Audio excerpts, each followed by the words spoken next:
Hello everyone, आप सभी को मेरे चैनल लव स्टोरी एक्सप्लेनेशन में स्वागत है। अगर आप मेरे चैनल पर नए आए हो तो प्लीज़ चैनल को सब्सक्राइब करके ऑल बटन को हिट कर दो।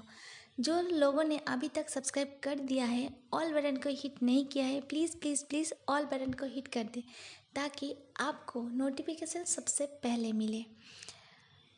अगर वीडियो अच्छी लगती है तो please like share and comment ज़रूर कर देना। चलिए स्टोरी को स्टार्ट करते हैं। लास्ट पार्ट में हमने सुना था वांग जी जिंगी से पूछा था कि विंग को चोट कैसे लगी। जिंगी कुछ बोलता उससे पहले ही विंग कह देता है कि वो स्लिप होकर गिर गई थी। ये सुन के वांग जी वहाँ से चली जाती है। उसके पीछे पीछे लैनी भी चली जाती है। अब उस कमरे में सिर्फ जिंगी और विंग ही रह जाती है। अब आगे जिंगी ने विंग से कहा, नहीं, गलती मेरी थी, पहले मैं भागा। अगर मैं नहीं भागती तो तुम भी मेरे पीछे नहीं आते। तुमने आज मुझे उस मॉन्स्टर के डांट से बचाया है, तो आज से हम दोनों पक्के वाले फ्रेंड्स हैं। विंग भी जिंगी की बात से खुश होकर डन कह देती है। विंग ने जिंगी से कहा, ये मॉन्स्टर कौन है? विंग मॉन्स्टर शब्द को थोड़ा लाउडली कहा था। जिंगी ने कहा, थोड़ा धीरे बोलो, नहीं तो कोई सुन लेगा। ये नाम मैंने किसी को सीक्रेटली दिया है। तो विंग जिंगी की बात सुन के विस्पर करके कहती है, तुमने किसको मॉन्स्टर नाम दिया है? जिंगी ने कहा, मेरे अंकल लैन वांगजी को। ये सुन के विंग शॉक्ड होकर कहती है, वो तो कितने अच्छे हैं। जिंगी विंग की बात सुन के हंसते हुए कहती है, तुम यहाँ नए हो ना, इसीलिए तुम्हें कुछ नहीं पता। मैं उन्हें बचपन से जानती हूँ, बचपन से देखती आ रही हूँ। आज तक मैंने कभी भी उनके फेस पर स्माइल नहीं देखा है। उनके फेस एक्सप्रेशन हमेशा एक जैसी रहती हैं। देख के पता नहीं चलता कि खुश है, दुख है या चिंता में है। उनके फेस एक्सप्रेशन को सिर्फ मेरे फादर ही समझ सकती हैं, पता नहीं कैसे। सिर्फ यही नहीं, उनके सामने वाले पर्सन से अगर कोई गलती हो जाए तो वो आगे पीछे कुछ नहीं सोचते, सीधा सजा सुना देते हैं। आज तो तुमने मुझे बचा लिया, इसीलिए मैं भी तुम्हें रीपे करना चाहती हूँ। विंग तो जिंगी के कही हुई बात लैंड वांगजी मॉन्स्टर है उस बात पे ही गुम थे। फिर वो सोचता है जल्दी से उसके पेरेंट्स मिल जाए और वो यहाँ से बिना कोई गलती किए निकल जाए, तब उसे कोई प्रॉब्लम नहीं होगी। जिंगी विंग को कुछ ना बोलते देखकर बेड में आके बैठते हुए विंग को हिलाते हुए कहा, शियान, क्या हुआ? विंग होश में आते हुए कहा, कुछ नहीं, मैं कोई गलती नहीं करूँगा। जिंगी ने कहा, और कभी अंकल के सामने झूठ भी नहीं बोलना, क्योंकि अंकल को सामने वाले पर्सन के आंखों में देखकर ही पता चल जाता है कि वो सच बोल रहा है या झूठ। और झूठ बोलने वाले इंसान को अंकल बिल्कुल पसंद नहीं करते, सीधा उसे गन से शूट कर देती है। विंग जिंगे की बात सुन के बहुत पैनिक करने लगता है। उसकी बॉडी बहुत ज़्यादा स्वेटी हो गई थी। विंग हकलाते हुए कहा, मैंने मैंने कोई झूठ नहीं बोला। जिंगी ने कहा, और पूरा सच भी नहीं बोला। विंग की हालत को देखते हुए जिंगी साइड टेबल से पानी का ग्लास लेकर विंग के हाथ में देते हुए कहा, इसे पियो, खुद को रिलैक्स करो। अंकल तुम्हारे साथ जानकर भी तुमसे कुछ नहीं कहा, इसका मतलब वो तुमसे गुस्सा नहीं है। तुम बस अंकल से थोड़ा डिस्टेंस मेंटेन करके रखना। विंग जिंगी की बातों से सहमति जताते हुए अपने सिर को हाँ में हिलाया। जिंगी विंग से पानी का ग्लास वापस लेते हुए टेबल के ऊपर वापस रख दिया।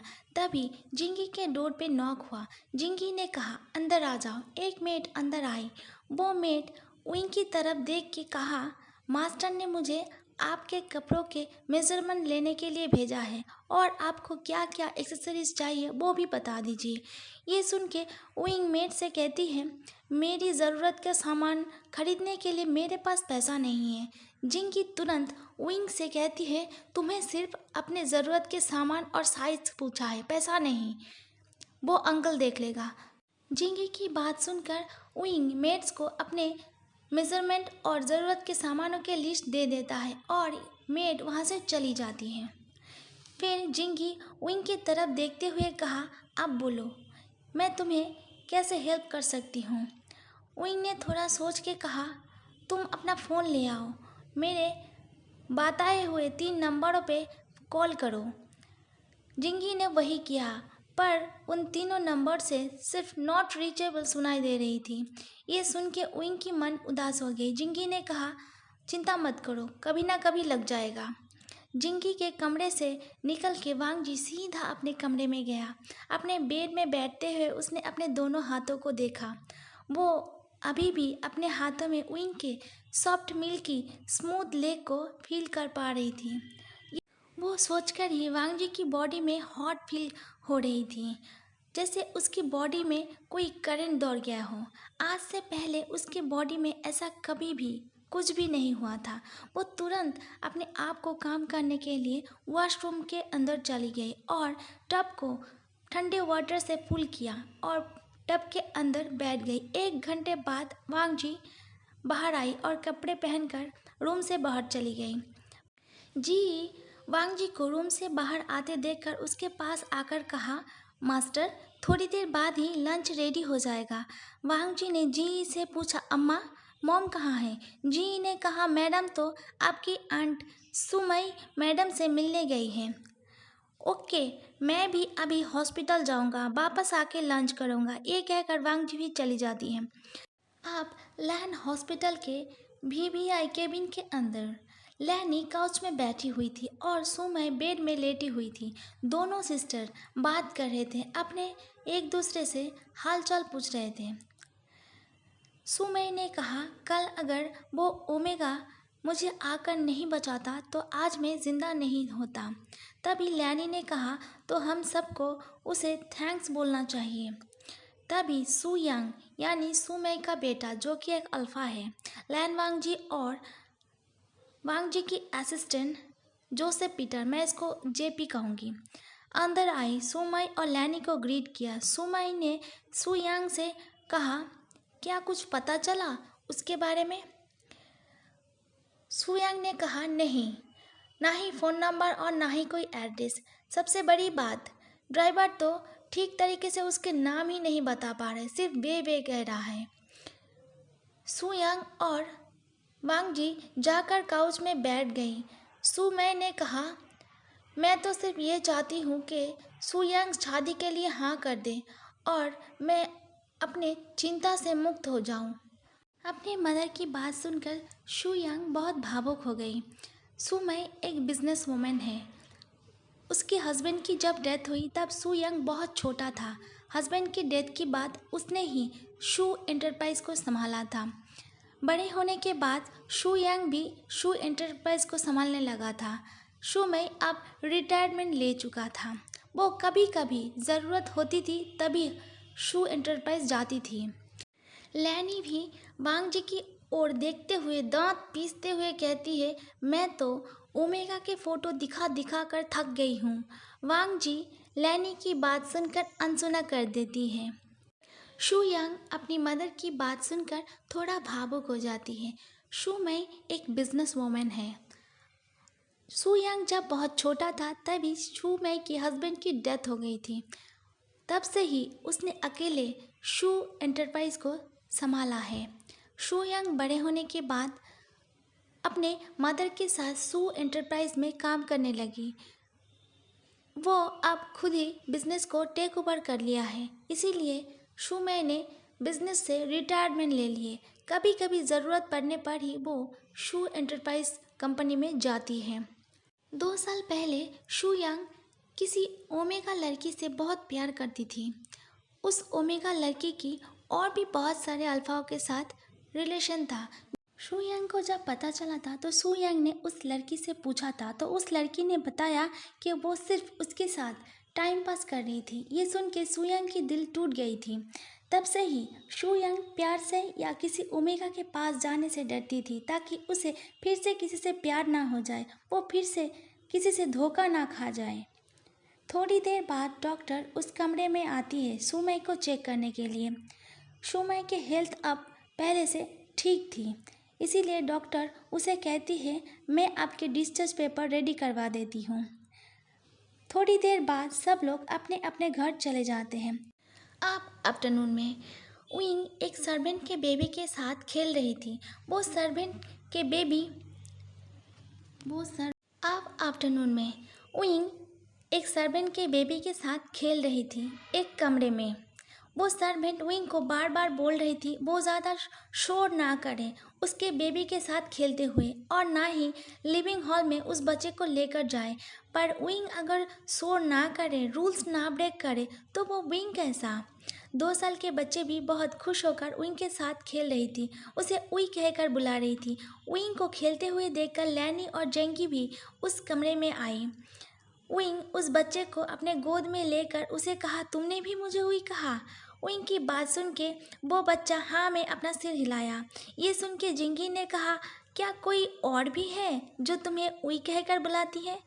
तभी वांग जी रेडी होके अपने कमरे से बाहर आई, बाहर जाने के लिए। उइंग की स्माइल की आवाज़ सुन के वो उस ओर जाने ही वाला था, तभी उसके कदम रुक गए उइंग के हाथ सुनकर। उइंग की फेस पर एक बड़ी सी स्माइल थी। ये देख के जिंगी कहती है, लगता है कोई स्पेशल है। उइंग कहती है, हाँ बहुत बहुत स्पेशल है। तो जिंगी आगे पूछती है, तो उसका नाम क्या है? तो विंग कहती है, वैसे उसका नाम तो हिया यू है, पर मैं उसे सिर्फ यू कहकर बुलाती हूँ। जिंगी ये सुन के थोड़ा नटखट अंदाज में बोलती है, यू का उई? ये सुन के विंग स्माइल कर कर कहती है, सिर्फ उई नहीं, वो तो मुझे कभी कभी वाइफी कहकर भी बुलाती है। ये कह के हिया यू की हरकतों को याद करके उइंग ज़ोर ज़ोर से हंसने लगती है। उइंग की हंसी देख के वो बेबी भी हंसने लगी। उइंग की बात सुनकर कोई बहुत ज़्यादा जल भुन चुका था और किसी के अरमानों पर पानी गिर चुका था। वो दोनों वांग जी और लैनी थे। जिंगी उइंग की बातों में इंटरेस्ट लेते हुए बोला, कहाँ रहता है, क्या करता है तुम्हारा वो यू? ये सुन के विंग स्माइली फेस लेकर आंसर किया, रहता तो वो मेरे पड़ोस में ही है, 1 साल पहले ही शिफ्ट हुई है।